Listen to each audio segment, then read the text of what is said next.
네, 오늘 함께 나눌 말씀은 로마서 3장 23절에서 24절 말씀입니다. 로마서 3장 23절에서 24절 말씀입니다. 오늘 혹시 성경책 들고 온 사람 손 들어 봅시다. 한 분, 두 분, 세 분 손 들어 봐요. 하나, 둘 분, 세 분, 넷, 다섯, 여섯, 일곱, 여덟, 아홉, 열, 열하나, 열둘, 열세, 14분 내리시고 14분 성경책 들고 왔습니다. 우리 그 성경책을 좀 사모하는 마음으로 잘 들고 다니시길 바랄게요. 우리 다 같이 두 구절인데 함께 읽어보도록 하겠습니다. 모든 사람이 죄를 범하였음에 하나님의 영광에 이르지 못하더니 그리스도 예수 안에 있는 속량으로 말미암아 하나님의 은혜로 값없이 의롭다 하심을 얻은 자 되었느니라. 아멘. 오늘은 값을 치르기 전에라는 제목으로 함께 말씀을 나누도록 하겠습니다. 회개에 대한 두 번째 설교입니다. 여러분들이 살면서 누가 공짜로 준다 하면 우와, 공짜로 아이패드 준다면 난리 나겠죠. 저도 지금 아이패드를 들고 있는데 이렇게 이제 매번 설교를 할 때 사용하고 있습니다. 잘 쓰고 있는데 이 아이패드 하나가 거의 190만 원, 200만 원 합니다. 이거를 누가 공짜로 준다면 되게 좋겠죠. 장난 아니겠죠. 그런 사람이 있었으면 좋겠어요. 진짜로 너무 비싸. 에? 그런데 이게 없단 말이에요. 세상에 공짜로 뭐 주는 게 어디 있습니까? 여러분들 어디 가서 사은품 받는다 하고 또 이번 주에 또 내가 얘기를 나눈다가 국가장학금, 여러분들 대학생인데 국가에서 나오는 장학금이 있다면서요. 국가장학금을 나는 혜택을 받아본 적이 있고 지금 받고 있다. 손 들어 봅시다. 와, 내리시고 생각보다 많네요. 지금 손든 분들은 다 공부 잘해서 받는 거죠? 아닙니까? 경진이가 너무 잘 보였다. 아니요. 이렇게 이게 국가장학금, 와, 이거 진짜 대단하대요. 보니까 전액 받는 분도 있고 뭐 가정 이거 우리 경제적 상황에 따라 다 차등적으로 받는다 하더라고요. 여러분, 이게 공짜일까요? 여러분들한테는 좀 공짜일 수도 있어요. 그런데 누군가가 그 값을 다 치렀기 때문에 장학금을 받는 겁니다. 그 값은 여기 있는 어른들이 세금으로 다 내고 있죠.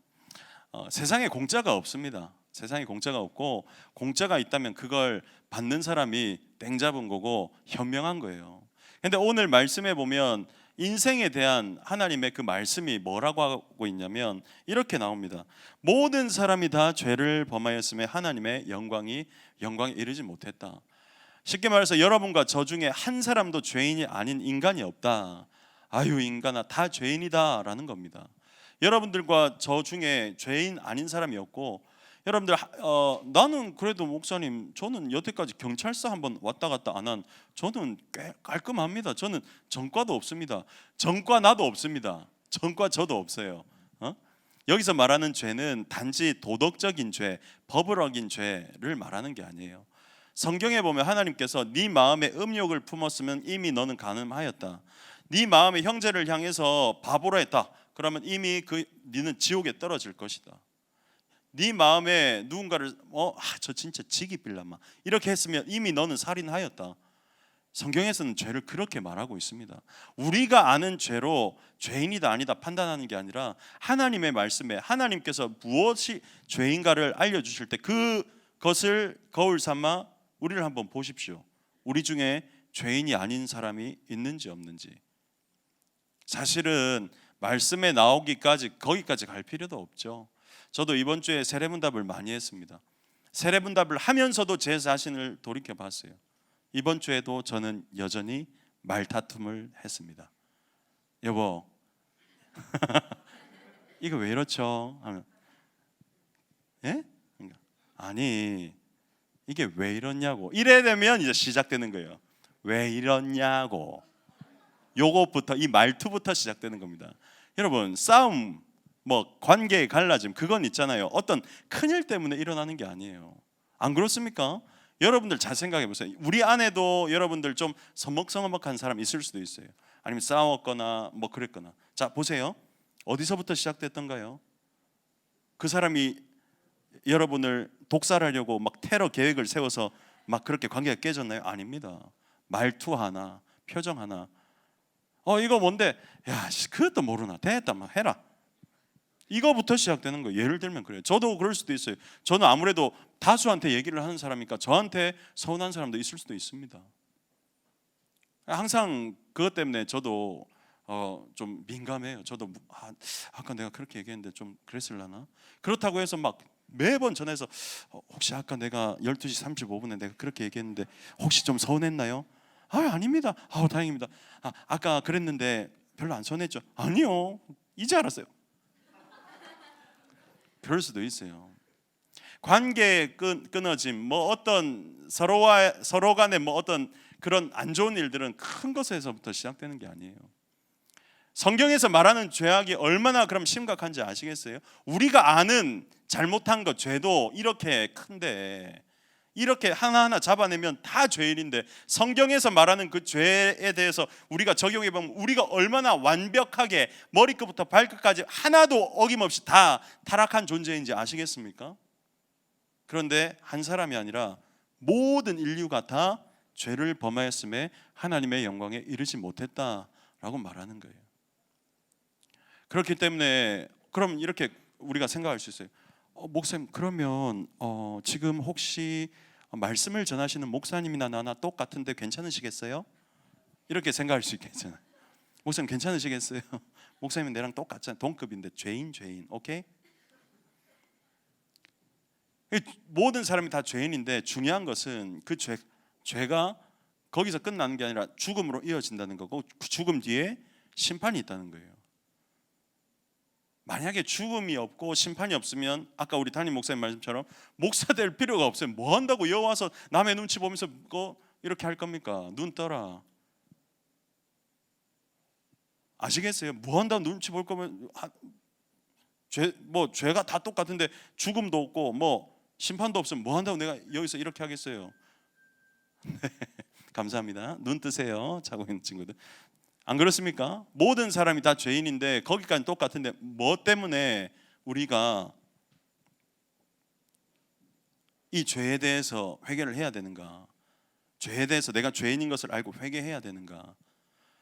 모든 사람이 죄를 범하였고 그 결과가 바로 죽음이기 때문입니다. 우리는 나이가 들어서 죽는 걸로 알고 있어요. 여러분들 중에 이번 주에 살면서 내가 죽을까? 이런 걱정 한 사람 단 한 사람도 없을 거예요. 혹시 있습니까? 없죠. 저는 살면서 내가 이러다 죽겠다 싶은 적이 그때 저번에 40일 금식하면서 30 며칠째 되는 때 그러니까 이런 적이 있었어요. 새벽에 일어나서 새벽기도 운행을 하려고 딱 일어나는데 눈은 딱 뜨고 있는데 내 몸이 쓰러지고 있는 거예요. 눈은 뜨고 있는데 정신은 멀쩡한데 몸이 쓰러지는 거예요. 와, 그때 내가 무서워서 여보 부르는데도 자고 있어서 못 들었겠죠. 제가 한번 이러다 진짜 죽겠다. 금식한 지 30 며칠째 그거 한번 느꼈어요. 그리고 또 언제 느꼈냐면 그쯤에 30일 넘어갔을 때쯤에 자다가 조금 더 자고 싶다 하는데 그때 어떤 느낌이 들었냐면 이 어둠이 눈을 감고 있는 어둠이 나를 확 감싸면서 내가 여기서 더 자면 못 일어날 수도 있겠다라는 느낌을 받은 적은 있어요. 그리고 39일째 금식하던 날 신호등이 이제 빨, 녹, 초 이렇게 이제 3개잖아요. 신호등이 6개로 보이더라고요. 거짓말 안 하고. 그래서 제가 너무 겁이 나서 운전하다가 그때가 수요 예배 가는 길이었는데 그 한진이 장로님한테 전해서 장로님 제가 지금 눈이 이상합니다. 차가 2대로 보이고 신호등이 6개로 보입니다 하니까 제가 너무 체력이 빠지니까 그렇게 보여서 돌아올 때는 한 장로님이 저를 이제 집까지 데려다 줬던 기억이 있어요. 여러분들 중에는 아직까지 그런 죽음에 대한 내가 이번 주에 내가 죽겠다 이러다 이런 건 없죠. 뭐 이런 적은 있겠죠. 배고파서 죽겠다 막 이런 그런 거 말고 진짜 생명의 위협이 있을 만한 거. 그러니까 이걸 모르니까 죄에 대해서 우리가 잘 생각 안 하는 거예요. 야, 너 죄 지으면 100% 죽는다. 영원한 죽음으로 간다. 이걸 계속 인식을 안 하는 거예요. 왜? 우리가 살 때 죽음에 대해서 생각 잘 안 하거든. 근데 성경은 말하고 있어요. 우리가 매일 성경 묵상을 하면 어떤 은혜가 있냐면 내가 얼마나 죄인인가, 연약한가.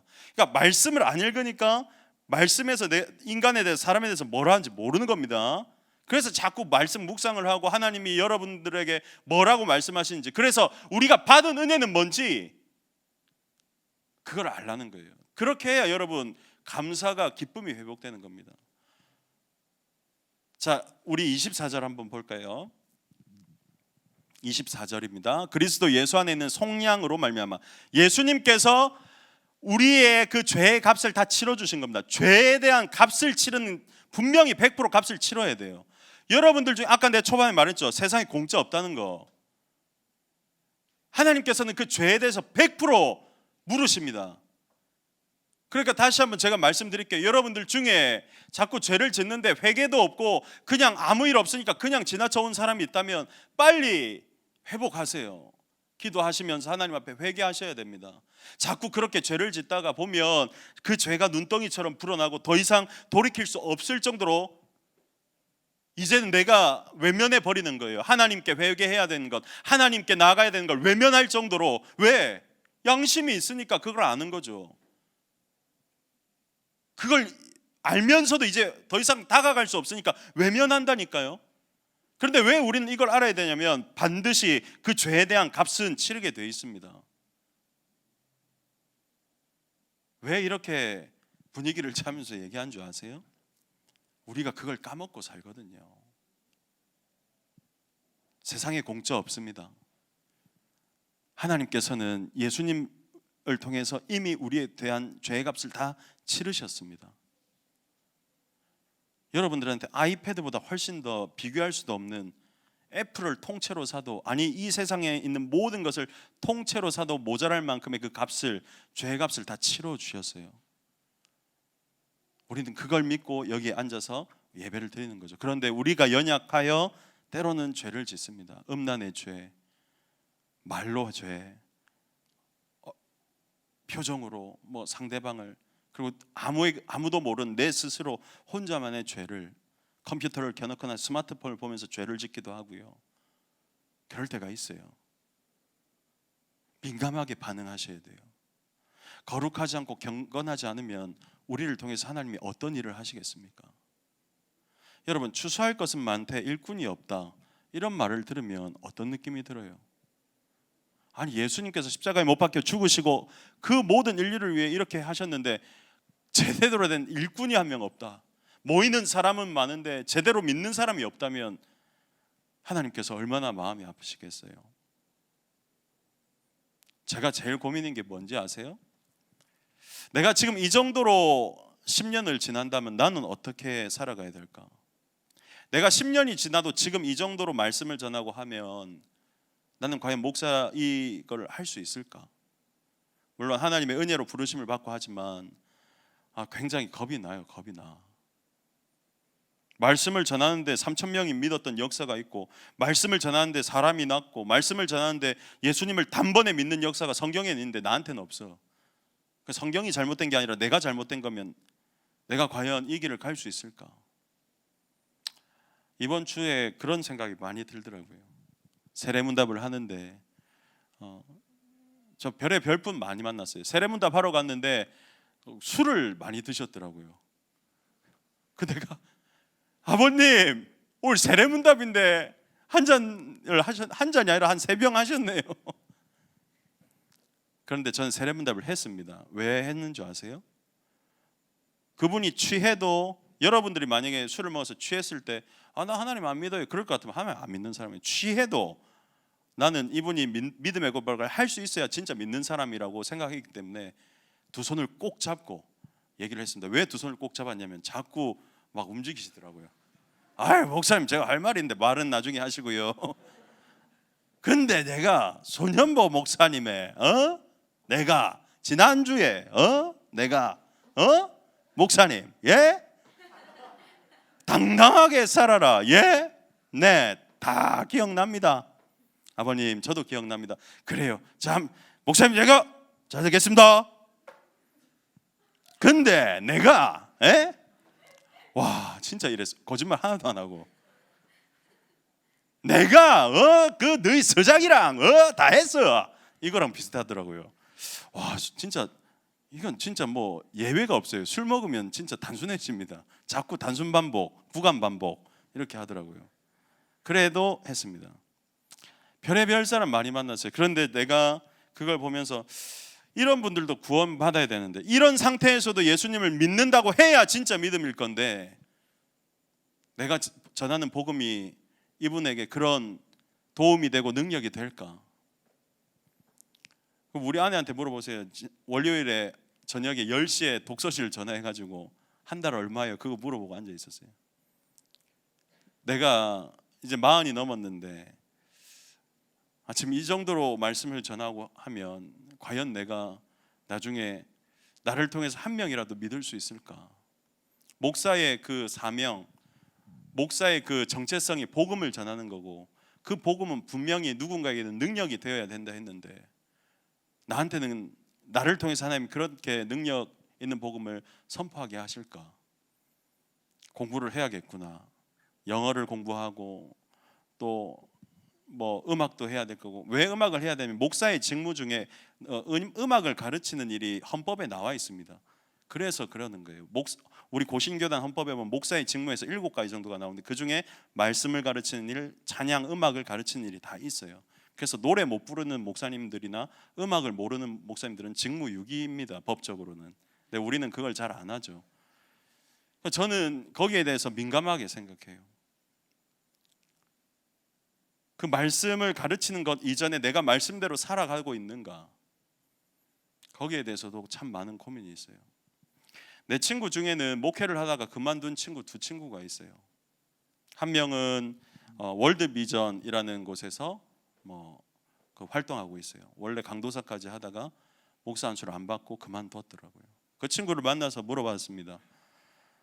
네가 제일 우리 동기 중에는 목사답게 생기고 목사답게 이야기하고 목사답게 생활했던 친구인데 왜 그만뒀느냐? 그 친구가 나한테 그러더라고요. 오래전에 나한테는 사랑하는 마음이 없는 것 같다. 도저히 그 사람들을 사랑할 용기가 없다. 앞에서 그냥 가식적으로 하기 싫다. 그러더라고요.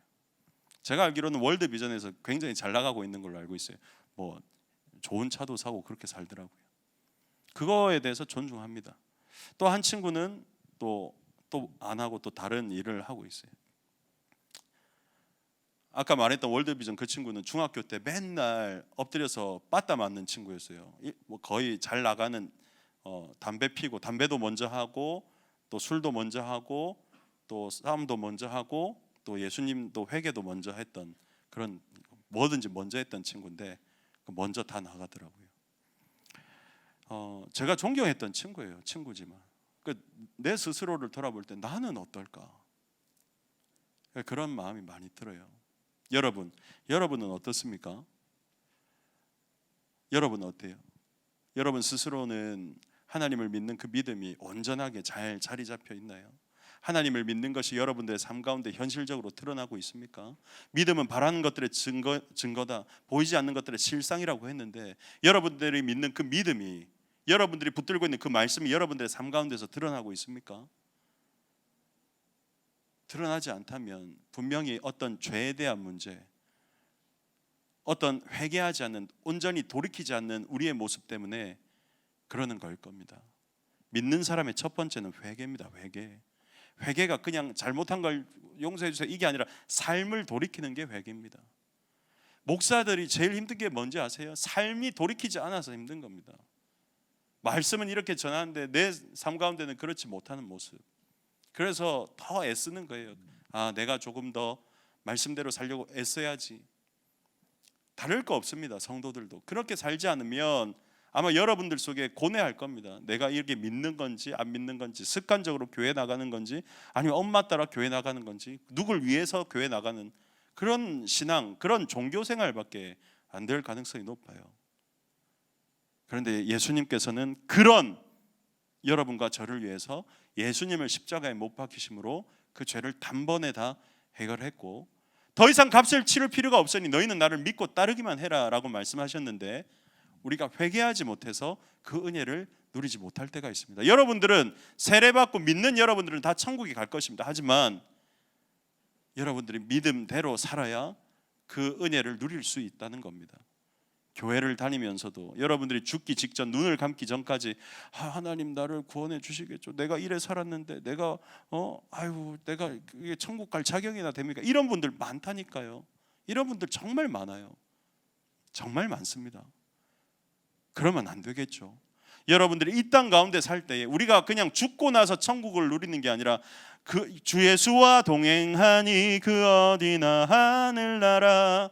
이런 은혜, 내가 믿고 있기 때문에 내가 있는 곳이 이곳이 천국임을 그 느낄 수 있는 그 은혜를 누리려면 여러분들이 죄로부터 다 돌이켜야 된다는 거예요. 돌이킬 수 없을 때에는 더 이상 여러분들 힘들게 되는 거죠. 죄의 값은 분명히 치르게 되어 있습니다. 여러분들이 믿었다 해도 연약해서 짓는 죄들은 빨리 기회가 주어졌을 때 회개하시고 돌이키십시오. 그래야 아까 우리가 설교를 들었고 성경에 나오는 그런 말씀의 은혜, 하나님께서 나와 함께 하시고 나에게 은혜 주시고 매 순간순간마다 나와 함께 하신다는 그 은혜를 누릴 수 있어요. 죄를 짓는 동안 하나님을 바라보면서 은혜를 누릴 수 있을까요? 없습니다. 죄를 짓는 동안에는 그럴 수 없어요. 여러분들이 하나님을 거부하기 때문입니다. 이번 한 주 여러분들의 삶을 돌이켜 보십시오. 단 한 사람도 죄인 아닌 사람이 없다. 죄에 대한 값은 분명히 치른다. 하지만 믿는 우리에게는 예수님께서 그 죄를 단번에 다 해결하셨기 때문에 우리가 하나님 앞에 은혜를 누려야 되는데, 때로는 우리의 연약함 때문에 우리가 반복적으로 짓는 그 죄들 때문에 그 은혜를 누리지 못한다. 그래서 다시 기회가 주어졌을 때 회개하고 돌이켜라. 그렇게 해야 여러분들이 예수님을 믿는 그 진정한 은혜를 누릴 수 있다. 여러분들 중에 하나님 믿는 게 아마 어떤 느낌적으로나 삶 속에서 그냥 좀 교회는 다니는데 못 느끼거나 다른 사람 예수 믿긴 믿는데 교회 나오긴 나오는데 잘 안 느껴지신 분들이 있을 거예요. 그러면 오늘 이 말씀 꼭 기억해서 하나님, 저한테는 이런 죄가 있습니다. 이런 죄가 있습니다. 꼭 회개하시길 바랄게요. 우리 명지에 보면 국회 도서관이 있습니다. 제가 거기 가서 이번 주에 등록을 하고 자료를 좀 찾았어요. 그 이상규 교수님, 우리 교회도 몇 번 오셨고 고신대 부총장님이고 제 친구 아버지입니다. 그분이 교회사의 우리나라 최고 권위자인데, 제가 자료를 찾다가 이런 내용을 봤어요. 부흥이 있었고 성장이 있었고 또 이제 평양 대부흥 이럴 때 항상 가장 먼저 있었던 건 회개였다. 이것은 역사로 다 증명이 됐습니다. 여러분들의 나날 하루하루가 다 여러분들의 역사겠죠. 여러분들의 역사에도 회개가 있어서 여러분들 하나님의 은혜를 누리고, 여러분 개인이 부흥이 돼야 공동체가 부흥이 됩니다. 공동체가 부흥이 되고 개인이 부흥되는 역사는 단 한 번도 없었어요. 개인이 회개하고 개인이 부흥해야 공동체가 부흥합니다. 우리 삼청년회가 여러분들 한 명 한 명의 변화로 인해서 부흥하고 성장하는, 누군가 와도 다 같이 눈물을 흘려줄 수 있고 누군가 오면 누구나 다 사랑을 느낄 수 있는 귀하고 복된 공동체가 되기를 간절히 소망합니다.